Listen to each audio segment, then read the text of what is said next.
खटिया लेके अरे खटिया लेके जा आए हैं खेत में, यहाँ देख गांव में परे रहो, हमारे संग के सब लौड़ा जितते हैं भाई, सब भैया दिल्ली बम्बई बाहर पैसा पैदा करता, अब हम कुछ करता ना है तब घर में आई वेरा इतनी बेइज्जती हमारी होती, कुछ पूछो ना। हाँ बैठ जाए, बहुत ज्यादा बेइज्जती होती यार। जी के मोहरा पर में निकल बुकाते जा सौदा ले आयो, बा सौदा ले आयो, अब जा बता बो हम काम करें तो अपनों ही नहीं करें, अब दूसरे की बेगारी काहे करते हो। मैं कोई कहते हमारी जब भैंसिया खोली होने बांध दो, भैंसिया पानी दे दो, छिरिया चुंगा ले आवो, अब जा बताओ कम छिरिया चुंगाने वाले हैं का लोग बेगारी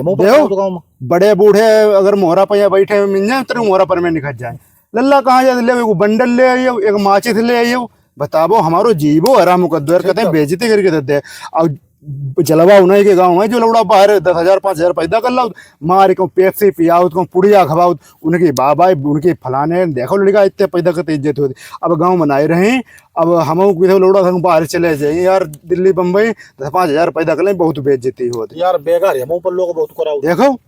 बहुत से लोग जाका तरा देखा बने घूमत रहा, दो पैसा हुआते बिना यार हमें राह चले बहुत परेशानी हो गई, दिक्कत हो गई। अब खेत में खटी हट रही ना है, कोई कहा नहीं हमसे कि जो ले आन दो बहु ले आन दो, जो भैंसिया खोल लाओ या जो मठा ले आओ, दूध ले आओ, और तुम किसी को बताइए ना वो खटिया होन डारे, कोई परेशान न करे, दुखी हुई गए गाँव वाले नहीं सौदा लाओ देखो जितनी बेइज्जती हर गए, कुछ काम धंधा नहीं करते गाँव में, इतनी लोग कहते वो नाते रिश्तेदार आई जाए बहुत समझे पहले जय पूछे थे कि क्या तुम लल्ला कत्त का, अरे कत्त न कत्त हो तो तुम्हारो तो ना कोई चोरी कत्त का कत्त जैसे तुम्हारे घर में हम खान जाते हो, इतनी कर रहे तुम हमारी बेइज्जती करते। ठीक है, अब है ना खेत में खटिया डाले ना कोई कहे पाई ना काम धंधा करेंगे, ना बढ़िया हम नहीं खटिया अब है नहीं।